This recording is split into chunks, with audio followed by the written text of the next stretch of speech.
दोस्तों बहुत सारे लोग हमारे वीडियो पे कमेंट करते हैं, बताते हैं हमें कि ये साला आदिवासी वाली हिस्ट्री लोग कहाँ से लाए। कुछ बीजेपी वाले आईटी सेल वाले भी लोग यहाँ पे घुस गए जो कमेंट में बोलते हैं कि ये ऐसा हुआ वो वैसा हुआ। हम जो बोलते हैं वो एविडेंस के तहत बोलते हैं, हम जो बोलते हैं वो प्रूफ के साथ बोलते हैं। तो दोस्तों इन लोगों को पता नहीं, ये बोलते हैं कि आपके पास क्या प्रूफ है। अरे भैया, जो मैंने किताबों के आपको नाम बताए हैं वो किताबें आप सर्च कीजिएगा, उस किताबों में आपको मिल जाएगा। अगर मैं आपके नज़दीक होता तो आपको किताब दिखा भी देता। तो दोस्तों ऐसे बहुत सारे लोग जो कहते हैं कि हिंदू के खिलाफ आदिवासियों को भड़काया जा रहा है और ये भड़काने वाले हमारे जैसे लोग हैं। दोस्तों बिल्कुल नहीं है। हम ये कहना चाहते हैं कि हिंदू बुरे नहीं हैं, हम ये भी कहना चाहते हैं कि मुस्लिम भी बुरे नहीं हैं। हम ये कहना चाहते हैं कि आदिवासी इन किसी भी धर्मों से रिलेटेड नहीं है और आदिवासी एक स्वतंत्र अपनी संस्कृति, अपनी सभ्यता को यहाँ पे दिखाता आया है। तो दोस्तों आज की जर्नी क्या कहती है, आज का वीडियो क्या कहेगा? आज का वीडियो आपको एक संक्षिप्त रूप में आप इस गोंडवाना लैंड की सैर करा के लाऊंगा आपको, कि आपको जो भी सुनने को मिलेगा वो आपको लगेगा कि यार ये सही है। क्योंकि हम जो बोलते हैं वो झूठी बात बोलते नहीं अपने वीडियो पे, और आपको भी सुनने में इसको अच्छा लगेगा। जैसे वह दोस्तों, मैं राहुल खन्ना के अलाब्रेती चैनल पे आप सबका स्वागत करता हूँ। दोस्तों हमेशा की तरह मैं कुछ ना कुछ इंटरेस्टिंग लेके आता हूँ और आप भी सुनते हो, इसके लिए धन्यवाद। चलिए दोस्तों इस वीडियो को, दोस्तों इस गोंडवाना की जर्नी, जो भी गोंड लोग देख रहे हैं उनको तो अपना अधिकार और अपना एक अभिमान होगा, लेकिन जो भी अलग आदिवासी लोग हैं, जो भिल है, संताल है, उन्हें भी यह स्टोरी सुननी चाहिए। क्योंकि हम जो कहते हैं रामायण पाखंड में आता है, महाभारत पाखंड में आता है, ये जो सिर्फ महाकाव्य है ऐसा बोला जाता है, तो इनकी जैसे अपनी एक कथा है और ये अपनी कथा को लेके जो चल रहे हैं, वैसे गोंडियनों का एक रेला पाटा से कथा आता है, उनका एक इतिहास आता है। तो ये इतिहास क्या कहता है हम सुनेंगे और आपको मैं ये भी बताऊँगा साइंटिफिक तरीके से कि ये एक सच कैसे है। दोस्तों जैसा कि मैं बताऊं कि यूरेशिया ब्राह्मण, एक हमारे कमेंट में एक बोला गया है कि यूरेशिया कौन सा देश है और यूरेशिया कहाँ आता है, तो मैं आपको बता दूं कि जैसे कि हम बोलते हैं कि यूरेशिया एक प्रांत नहीं था, यूरेशिया एक लैंड था। जी हाँ दोस्तों, जो गोंडवाना लैंड से भिन्न था। ये गोंडवाना लैंड और यूरेशिया लैंड अलग थे। गोंडवाना लैंड के जो पंचखंड का महाद्वीप है उसका राजा था शंभू शेख, और शंभू शेख कहते हैं कि शंभू शेख की जो गाथा है वो पचमेंढी, यानी आज का पचमढ़ी जो एमपी में है, वो पंचमढ़ी से शुरू हुई। अभी आप सोचेंगे कि एमपी में क्यों हुआ उगम, तो मैं ये बताऊंगा कि जिस नदी का इस धरती पे पहला उगम हुआ है वो नदी है नर्मदा, जिसको आज बहुत सारे साधु संत कहते हैं कि नर्मदा नदी के बहुत गुण गाए जाते हैं। एक पाखंड कथा भी कहा जाती है कि कोई नर्मदा नाम की लड़की थी, उसको ये हुआ वो हुआ। अभी मैं आपको बताऊंगा हमारी स्टोरी में क्या कहते हैं। नर्मदा उसका नाम नहीं है, उसका नाम है नर प्लस मादा। ये नर प्लस मादा नदी का नाम क्यों रखा गया? क्योंकि यहाँ पे इस नर्मदा नदी के खोरे में पहले जीव की उत्पत्ति हुई। जीव जन्मा है तो वो अमरकंटक में। अमरकंटक कहाँ है? जो अमूरकोट बोलते हैं गोंडी लोग, जो अमूरकोट से नर्मदा नदी का उगम हुआ है। वहाँ पे गोंडियन लोग कहते हैं कि हमारी जीव की उत्पत्ति यहाँ पे हुई। अभी लोग बोलते हैं भगवान नहीं है तो तुम्हारी उत्पत्ति कैसे हुई? भाई तू साइंस सीख रहा है, तो वायरस जब बनता है तब भगवान को बनाना पड़ता है कि बन जाता है? अपने घर में पानी रखते हो, बहुत ज़्यादा दिन हो गए, तो वहाँ पे जो जंतु निर्माण होता है, जहाँ पे वो विषाणु निर्माण होता है, आप निर्माण करते हो कि भगवान निर्माण करता है वहाँ पे? ये सब खेल जो है वो नेचर का है।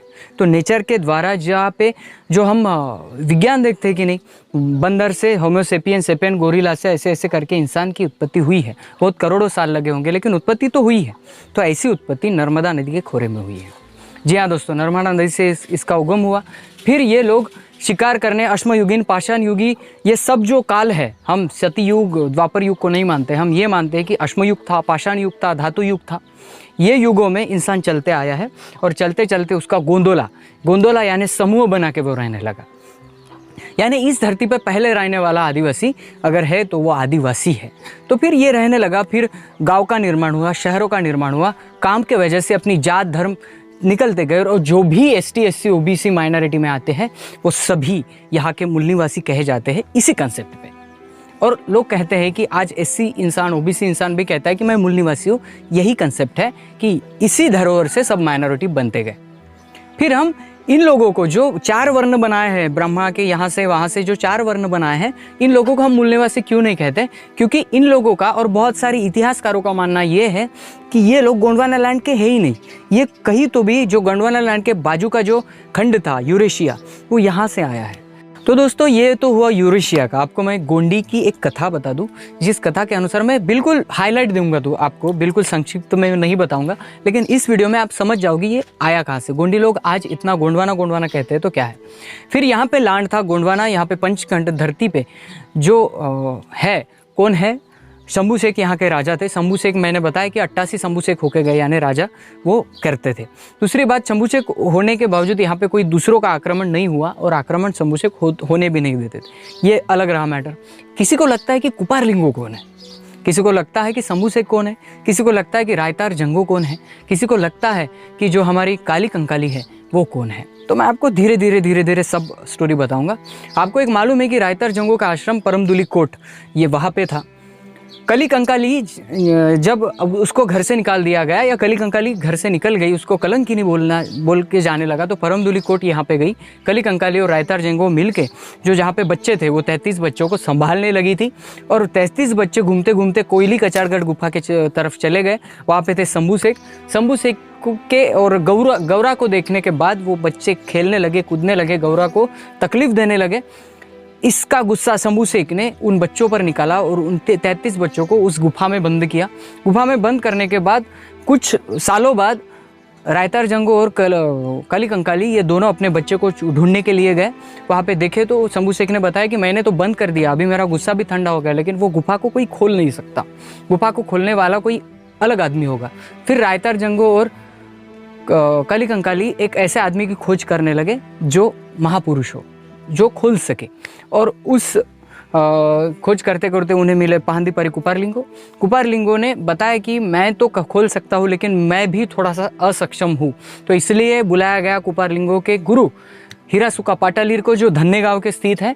हीरासुका पाटालीर आए, अपने शास्त्रीय विद्या से उस कोयली कचारगढ़ गुफा के सामने बजाने लगे। वो विद्या सुनते ही बच्चों में कोलाहल हुआ, और बच्चों को ये लगा कि हम अभी सुनेंगे क्या है आगे, और बच्चों ने धकेल के उस ढलान को निकाल दिया और बच्चों गुफा से बाहर आए। लेकिन एक हुआ कि वो ढलान ढलते ढलते जो बजा रहा था हीरासुका पाटालीर, उसके ऊपर से चली गई और हीरासुका पाटालीर वहाँ पे शहीद हुए। कली कंकाली का जन्म बिजली के कड़कने से हुआ था, और मृत्यु भी बिजली के कड़कने से कचारगढ़ में हुई है। आज भी अगर आप जाओगे तो कोयली कचारगढ़ में पहले स्टार्टिंग में आपको कली कंकाली का थाना मिलेगा, वहाँ पे जो मर गई है। गुफा के सामने जहाँ पे मरे थे कौन, हीरासुका पाटालीर शहीद हुए थे, उनका भी वहाँ पे थाना है। कोयली कचारगढ़ में जब वो 33 बच्चे छूट गए तो शंभू शेख ने यह काम परी कुपारलिंगो को दिया कि आप ये 33 बच्चों को बनाओ और ये इस नेचर को रूल को बनाओ। तो इस सब नेचर के रूल को एक धागे में बांधा है कुपारलिंगो ने, जहाँ पे गोंडी धर्म की रचना हुई, गोंडी सभ्यता की रचना हुई, और वहाँ से हिस्ट्री शुरू हुई। तो इन बच्चों को बताया गया कि आपको एक सुलभ, जो किताबों में कभी नहीं है, आपको एक सुलभ रास्ता दूं कि आप 1 देवे, 2 देवे, 5 देवे, 12 देवे तक उन्होंने संतुलन किया। सृष्टि के सारे प्राणी पक्षियों को टोटेम के द्वारा इनको डिवाइड किया और सभी को बताया, और वो 33 बच्चे पूरे देश भर में घूम के गोंडी धर्म फैलाने लगे, और आज भी आपको देश के किसी कोने में भी गोंडी धर्म दिखता है, तो गोंड लोग आपको दिखते हैं। दूसरी बात, परमदुली कोट में जंगो रायताड़ का थाना है, कचारगढ़ में कली कंकाली का थाना है, पद्मलपुरी जाओगे तो वहाँ पे पद्मलपुरी काको है। अब ऐसे बहुत सारे जो भूमिकाएं हैं, बहुत सारे ऐसे गोंडियन थाने हैं जो आज भी कहते हैं कि साइंटिफिक रीज़न के साथ हम गोंडी धर्म अपनाते हैं। अगर आपको ये वीडियो अच्छा लगता है तो प्लीज़ कमेंट, लाइक, शेयर कर दिएगा, चैनल को सब्सक्राइब कीजिएगा, नए हो तो। मिलते हैं अगले वीडियो अगले टॉपिक के साथ, तब तक के लिए जय सेवा, जय जोहार, जय आदिवासी, जय गोंडवाना, जय हिंद।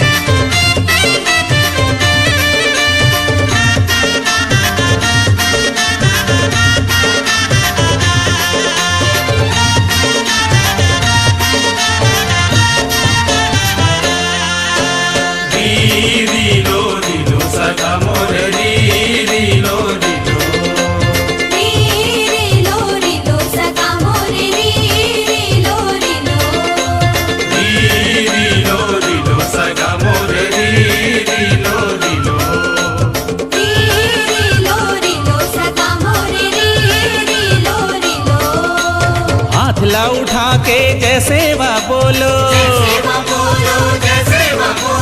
मुठीला बांध के जैसे वा बोलो, जैसे